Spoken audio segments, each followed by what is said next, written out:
Hey everyone, I'm criminally obsessed executive producer Rob Petrode, and these are the most jaw dropping stories our team has been obsessing over this week.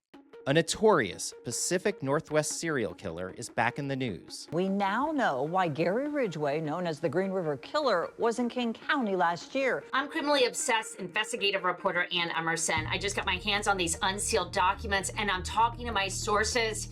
There could be a bombshell coming out in this case. In Tennessee, a case of love gone terribly wrong. The suspect returned home from a work trip and confronted the victim who was at the house with the suspect's wife. I'm criminally obsessed producer Eric Hamlin, and what happens next is not for the faint of heart.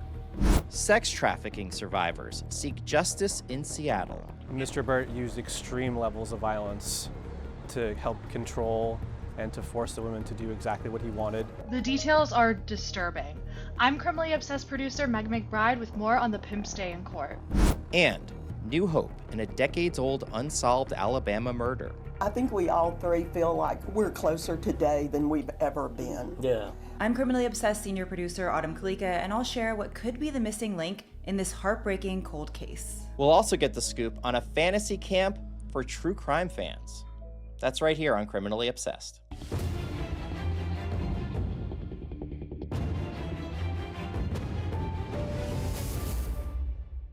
And Gary Ridgway, better known as the Green River Killer, back in the news. Ridgway is currently serving 49 consecutive life sentences for murder, each one representing the people he killed during his killing spree from the early 80s through the late 90s. According to new court documents, Ridgway told detectives he would take them to locations where he left the remains of victims that have yet to be recovered. So, and we know he murdered 49 women. Could there be more? Well, I mean, he pretty much confessed to more, Rob. He already has told us that he had killed 71. But we don't know who those victims are. They haven't been identified. They haven't been able to find all of these bodies. They really just got to 49 this past year. In 2024, they found the last remaining victim of 49. So now we've had this stretch up to 71, and some people think it could be even more. This guy is the second most prolific serial killer in U.S. history.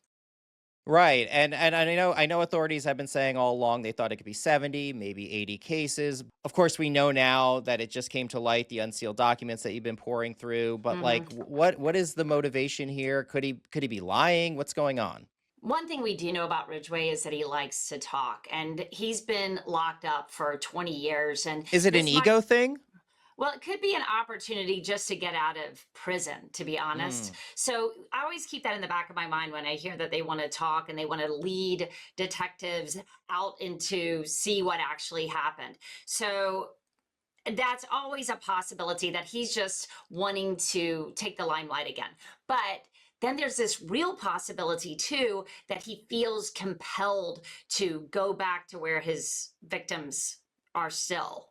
So that's the other thing that I think that's what's really driving this investigation now, because what was happening was they were talking to Ridgway over the phone while he was in prison. So they were keeping him separate from King County where he committed these crimes. They're talking to him and he keeps on saying, well, if I can just show you where the bodies are, this is what we understand just happened. So they went ahead and said, okay, we're going to give you 4 days. And that's what we just found out in these documents. They didn't tell anybody. And I'm really curious about these documents. So this happened in September. They just unsealed it now. And it makes me wonder, like, and I know we've talked about this, of course, in staff meetings and things of that nature. But like, if they're releasing that information, do you think they're preparing the public that they've actually found bodies, that they've found people that he had murdered? What we're hearing from the departments right now that are involved with the investigation is that it's an open and active investigation. To me, that means nothing is closed. Now, one of the big questions I have is why did they unseal these documents right now? They still had another 6 months on the seal by the courts. To me, that says that they are either finding something right now, maybe doing forensics right now on maybe something that they found out in the field, or there's nothing. But if there was nothing, why would they say it's an active and open investigation?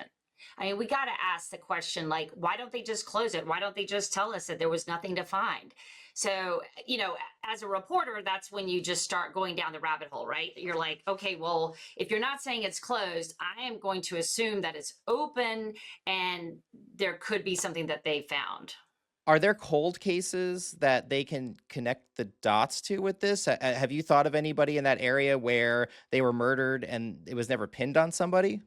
Well, the deal with Ridgway's killings that we know about is that they were sex workers and runaways. So these were people that were often living sort of below the line. A lot of these cases, is what I'm trying to say, is like they're really hard to identify who these victims are. I think what's going to happen, and what they're hoping is going to happen, is that Ridgway is going to lead them to these bodies, and through extensive DNA searches, they can go back and start identifying some of the family members and off of a family tree that may be in one of these DNA testing sites. I can't imagine killing one person, but 49, possibly 70 or 80. Like, what kind of person, what has to be going through someone's mind to do that? And then to target very specific people the way he did. Well, I mean, you look at someone like Sam Little, who I think is confirmed the most prolific serial killer of all time. Like, his numbers are higher. Like, it's that level of mental instability, but also just absolute reckless abandon to be able to carry out something like this for so long, for literal decades. Well, Eric, that reminds me too that they actually, he confessed, obviously, and we have the interrogation tape of when he confessed, and he actually talks about how he was ridding the population of sex workers, and he thought he was doing a favor to law enforcement, which makes you think that this killing spree was going on. It was very active. And honestly, with serial killers, they always say, like, they don't stop until you stop them. It becomes like an addiction? I'm sure there's an element of addiction with these types of murderers and criminals, but I also think if we really tap into the mind of this guy, he thought he was doing a justice. He thought he was doing a service, So for me, I'm like, in his mind, which is clearly not a mind that any of us operate within, he really thought he was doing good. Kind of like the show Dexter. I don't know if any of you watched that, Yeah. Like, he was justified in the means. And he obviously had some kind of sex addiction to it as well, because he was having sex with the bodies afterwards. He was a necrophiliac. So there was also that part of it. So, and in this incredibly warped, terrifying scenario, yes, he thought he was doing something that was helping law enforcement, but at the same time, he was fulfilling his own dark fantasies. Mm-hmm. And that is a very dangerous combination. Scary. Yeah. I mean, it's terrorized. Can you even imagine, y'all? Can you even imagine living in this area during that period of 80s and 90s? Like, as a mom, I have a teenager, and just letting her go to a movie during those years, maybe I lived between Seattle and Tacoma, letting a kid out during that time, man, I would have just been terrified to let my kid out of the house. And I think a lot of people were. The closest I can relate to that was that I lived in the Baltimore, D.C. area during the D.C. snipers incident back in the early 2000s, and my mom had us ducking. She would go get gas, or we would go to the park, and she would have us ducking behind the gas station pumps just to make sure that no one had a clear sight on us, and we had no idea what was going on, but we knew that they knew something was up. Yeah, and there's no way to explain that to a child, right? When you think back now, you get it and you understand. But as a kid, you're just like, is my mom crazy? Why are we doing this? You just have no way to comprehend the fear. And what is next? When do you expect to hear something from this story again? Do we know? We don't have a firm timeline on this yet, because we don't really know what they're doing behind the scenes. But what I do really like about the way they're giving us information is that I'm getting a lot of transparency. And to me, when a prosecutor's office, and not to read into it too much, but into a law enforcement office, when they're willing to give us that much information about the background of what they're doing right now, it makes me think that they want me up to speed as a reporter, so that when they come to the next phase of this investigation, fingers crossed, they're actually actually identifying more bones, that's the only thing I can think. We're all going to be ready for it, right? So Right. And I know, Anne, you've been all over this story. You've got reporting that's going to be coming out soon for us on yeah, Criminally Obsessed's YouTube page. Cannot wait to see it. And thank you so much. And I know you'll be hanging around for the rest yeah, of our for sure. conversation. Eric, you have our next story, and it happened in small town Tennessee, but it's been making big headlines. When Sequatchie County deputies first spoke to the female victim in the hospital, she said an unidentified man had jumped on her boyfriend while they were in bed together. Okay, Eric, who's the man? Well, Rob, as it turns out, the man is 41-year-old Jonathan Belk, and he's actually the husband of the victim that was found at the hospital. As it turns out, he was coming home from a business trip. We're not sure how long he was actually out of town, but when he came home, he found his wife in bed with 18-year-old Billy J. Floyd. And police say that Jonathan saw red, grabbed a knife, attacked both of them, killing Billy, and then injuring his wife. And luckily, she was able to make it to the hospital. It seems like her injuries are not severe at all, and that she will be okay. Well, that's great to hear. And I know, this story, it's so wild. So she goes to the hospital, and she tells police what happened, and then they go back to the house. What do they find? Well, they get to the house, and the first thing they see is Jonathan standing in the doorway of the house, covered in blood. Immediate red flag. Immediately arrest the guy, and as they're searching the rest of the house, they see a trash can. And when they open it up, they see in a fetal position Billy Floyd dead. I can't even imagine like the panic that I would have felt seeing like this 18-year-old boy. And this is a small town, so like for the most part, when I talk to the police officers in the area, because I did call them today, it sounds like everybody knows each other. Like they knew this kid. They knew him because he grew up in the area. And now he's just gone, and you find him in the trash can. It's like something out of a horror story.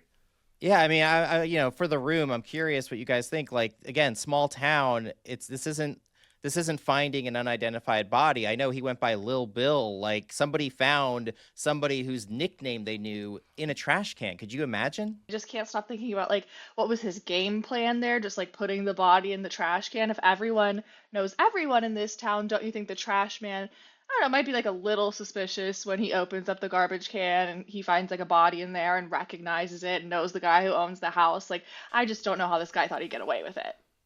Yeah, I mean, when I think about that, I think about like also, I don't know if he was thinking, right? Like, Yeah. this doesn't seem to me, I don't know what you guys think. This doesn't seem to me like it was premeditated. I think the moment that he saw, like, there was no thought at all. The moment that he saw his wife in bed with Billy, like, all thought, like, any sort of, like, mental, cognitive, like, movement was gone. Well, and I know in the report, the police report, Eric, there was a really interesting quote from Jonathan. Yeah, so the police asked him if he was worried about anything else other than the possible legal issues that were going to be coming his way. And his quote was so strange. "I'm worried about my relationship with my wife due to the fact that I offed him." That's what he said. He was worried about whether or not his wife would take him back because he killed her boyfriend. And it's like, dude. Will he be around to be taken back? Exactly. Like probably not at this rate. Let's be real. I mean, Autumn, that sounds like a confession to me if you said that due to the fact that I offed him. Yeah, this also weirdly reminded me of the Ruby Frankie case because the husband, Kevin, she wanted to separate. So he basically just removed himself from his kids, following an order from Ruby. And he had no idea what was going on with his kids. It's like these men are like, I don't know if obsessed is the word. Like, he's so obsessed with his wife that all he cares about is if she's going to take him back. Like, dude, you just murdered someone. Like, there are bigger problems here. Like, I can never understand that, like, perspective. It's so weird. I think it was shock too, right? And I mean, if this is like, if this guy has no priors, we've heard this before in court where, some of the most heinous, some of the most heinous things that we've seen, they go up to court and they think they're going to get community service on something. They literally can't process the fact that they're getting put away for the rest of their life and could possibly face the death penalty over what they just did. I think the real victim of this story really is Billy, because, like I said before, this is an 18-year-old.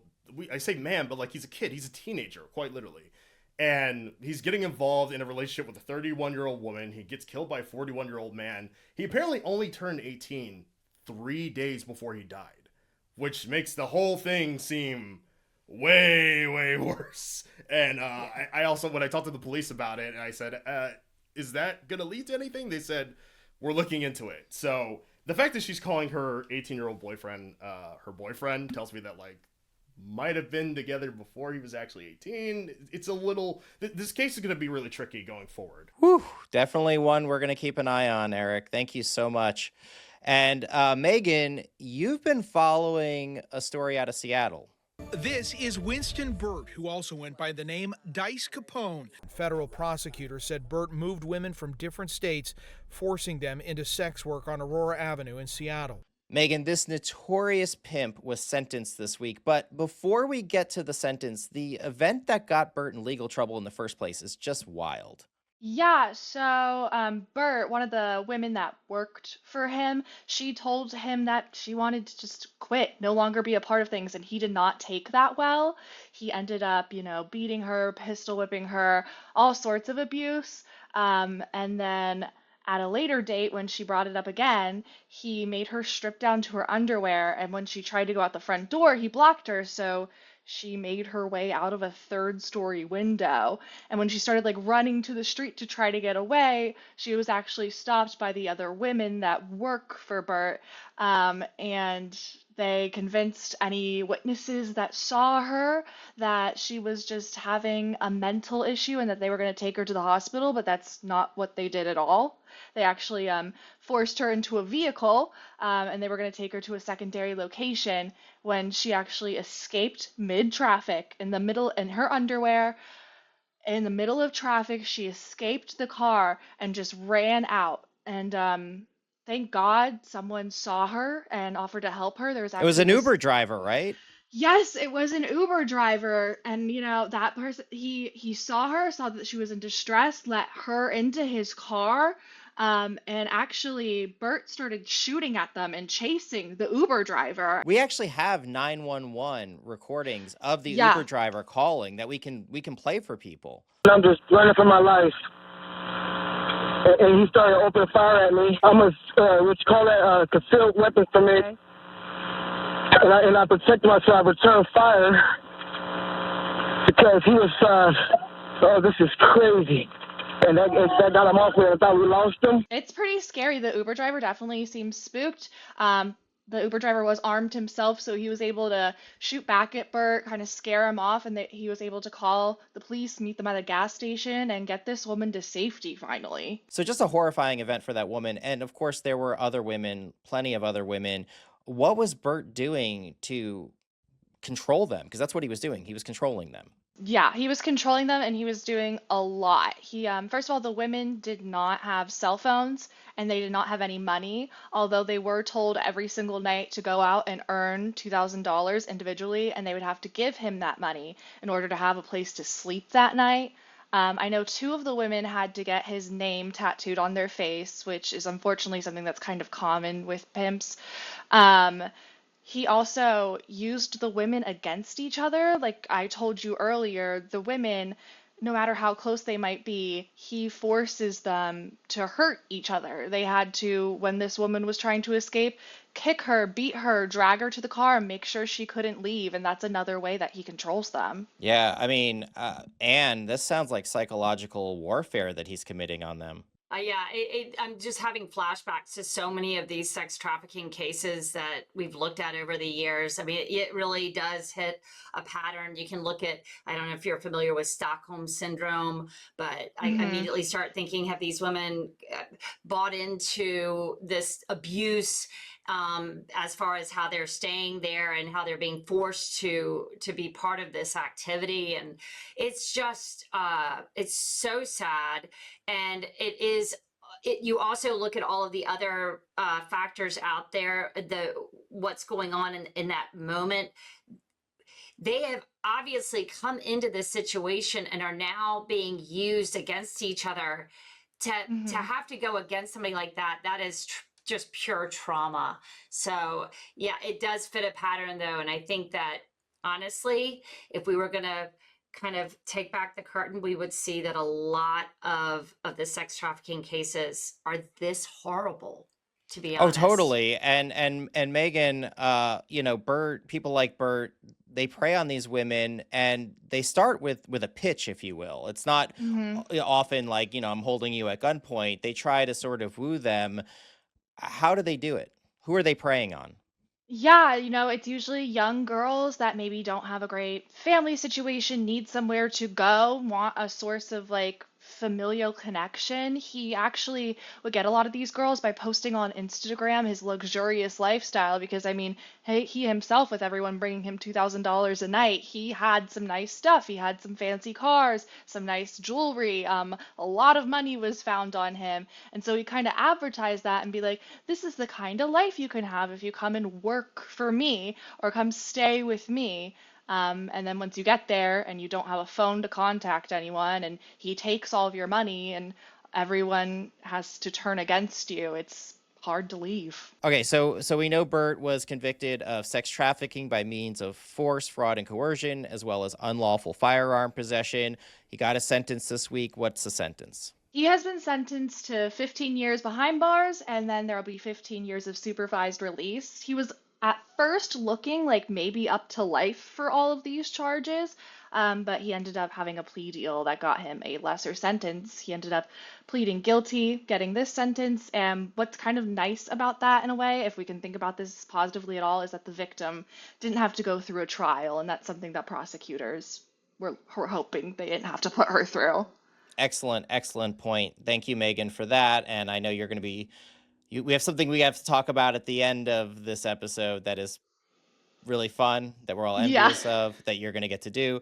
But before we do that, Autumn, you spent a lot of time with our team digging into missing persons and cold cases, including this next story, an Alabama cold case that goes back 38 years.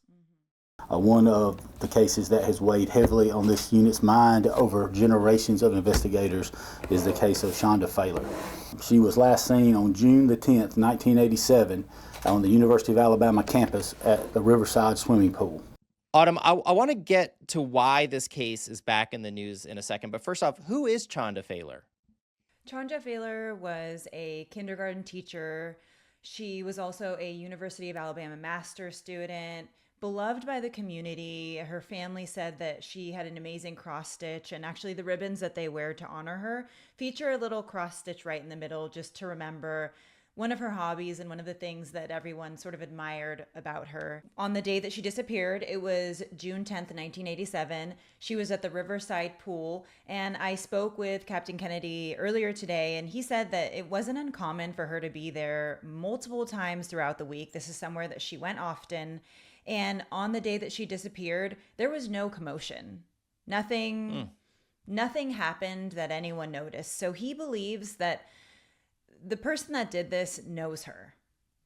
Interesting. And so she was missing for 4 days. Mm-hmm. She was found 4 days later by fishermen, correct? Yes. She was found 4 days later in the Black Warrior River in Peterson, which is about 5 miles north of the UA campus. And the details are grisly. Her body was found nude. Her wrists and ankles were tied together, and there was a cinder block also tied to her body to, I can only assume, help weigh the body down so that she wasn't found. So now I know there's been lots of, at least a few suspects over the years that were ruled out. 38 years, long time. For it to be back in the news now, what's going on? Why is this come back up? Great question. So the Violent Crimes Unit has purchased a new piece of forensic technology equipment, and that is an MVAC machine, and that is actually a microbial vacuum. And for people who don't really know, the easiest way to explain it is it's essentially a vacuum that utilizes a solution, and it's able to loosen up the DNA on whatever porous evidence that we have available, right? And this is just supposed to be more effective than the traditional means of testing DNA forensic evidence. So they're hoping that with this retesting that maybe there are some new leads that come about, or maybe just with the news that they are doing this testing, that someone will come forward. It'll maybe reignite a memory that someone had from 38 years ago. Yeah, have anybody here in the room heard of this machine before? No, never. No, but that's super exciting. I mean, to be able to basically what they're doing, I guess, is going into fragments of cloth or something, and they can go in and start digging out some of the DNA. Is that what they do? Exactly. So the solution that they use and the vacuum pressure basically loosens up that DNA, and so it helps to collect, I'm guessing, more and better samples. So they're hoping that maybe they pull some new DNA from there, or maybe they can use that sort of just this new thing that they're doing to reignite the memories of witnesses. Or maybe you were at a party and you heard someone tell a weird story. That's what Captain Kennedy said. You know, a lot of times you need that witness testimony to corroborate some of the details and the evidence that they have. So do they think that this person who killed her is still alive, is still out there? They believe that the suspect is alive and knows her. Captain Kennedy did say that they do have a few suspects, but they don't have enough to nail them yet. Yeah. You know, it's interesting too how this kind of technology is going together with the DNA technology, that they're able to really reach out into these family trees like they're doing on my case to find unidentified victims, like really digging in. And honestly, like they really hope that the more all of us are part of these DNA trees and genealogy finds, that we can find who did it. I'm curious, show of hands here. How many people in this chat here, how many people have done a 23andMe before? Dang, really? So in other words, my DNA's out there. Megan and Eric don't kill anyone ever, okay? Oh, I was not planning on it. I was going to do that next week. Yeah. But it really is amazing, the progress, right, Autumn, that is happening now with DNA technology, that as somebody who digs into cold cases and missing people, like what can be found? Absolutely. And Captain Kennedy made a really great point. He said that, you know, because this happened, you know, at a college campus, it's a transient community. So there are a lot of people that come in, they're there for a day and they leave. And people that are there that we never know are there, right? So he actually referenced another case. I think it was Elliot Hegan. And there's a conference that they hold there every 10 years. And they had been able to use a similar DNA technology to nab this guy. And that, for that type of community, I mean, I never even thought about that. You know, you think like it's a college campus, you got family coming in and out, you have random people coming in for shows and events. There's so many reasons why random people might be there, right? But then what happens once they're gone? If you commit a crime somewhere and you're there for a day and then you're gone, how do you put the pieces of the puzzle together? It's it's DNA. It's the fingerprint that we always needed in all these old cases. I mean, I know y'all have all looked at these cases too. You look at this old footage that we get in, this archival footage, and you just feel the frustration of the detectives who didn't know that this was going to be coming up in the next 10 years or 20 years, however old your archive footage is. And you can just see, they're like looking at the bones going, well, this bone doesn't, you know, but they don't have the ability to go in there and find the DNA of people. It's so exciting. Right. And you got to think about it. This is 38 years that have passed. There are, you know, unfortunately, evidence doesn't always stick around for that long. And that's a sad truth sometimes, but you get to this point where you have access to this type of technology that could actually break a case. And in some cases, you don't even have access to that anymore. So there's a lot of factors that go into being able to solve a cold case. I was curious on him, like, do you know, or was it mentioned, like, how successful this forensic Swiffer is? Like, do we know, like, if it's actually pretty reliable? That's a great question. And you know what? I might have to circle back around next week to give you an answer. I don't know. And I think that there are a few factors, like how much DNA they can actually pull from the evidence, you know? So I'm sure there are a lot of things. And then even if the DNA is in a system somewhere, sometimes it might be like accessing the system that has your DNA, right? Because I don't know if like all of those ancestry and we know about the Othram labs, like do they all share this information, or do you have to reach out once you've got the DNA pulled from the evidence? Do I have to call every single place that has DNA like stored? You know what I mean? These are questions I don't know the answer to, but something to look into there. I know you'll definitely be on top of it, Autumn. Thank you so much. Fascinating discussion. One last thing before we go. Megan, our Megan McBride is going on a special trip next week. Megan, you are going to a place called Crime Camp. Yes, I am. Tell us about what is Crime Camp for those who don't know. Well, thank you so much for asking, Rob. Crime Camp is just going to go ahead and be an adult summer camp that takes place at the University of Florida for 3 days. It's like from like 8 a.m. to 6 p.m. We're going to lectures. We're doing field activities. And like I'm supposed to learn stuff like how to like blood patterns, the spatter, like what does it mean? Where'd it come from? And oh, the state of decomposition for a body. So it's some pretty cool stuff. So it's not teaching you how to commit crimes. It's just teaching you how to solve them. I don't know, like it might help. Right? Like, yeah. It sounds like it could be like, okay, I need to think about these factors to confuse the police, but I don't plan on committing a crime. I just want to like get that out there. I don't plan on. You quite literally can't because your DNA is out there. So like as we know now, like we're screwed. Yeah. Well, and Megan, aren't you going to be looking at everybody that's fatigued going, so why did you sign up for Crime Camp? I know.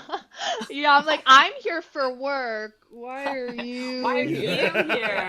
I know there are so many armchair detectives out there that are so jealous that you're doing this right now. Yeah, I will send pictures. I'll be taking videos. There will be more content coming from this. Yes, we can. Yeah, if you want to learn about Crime Camp, you got to keep it here. You got to keep it with Criminally Obsessed. You got to make sure you follow all our social media handles. You got to make sure you like and subscribe to this show right here that you're watching right now on YouTube.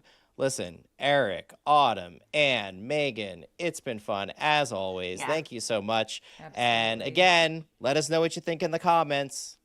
Bye.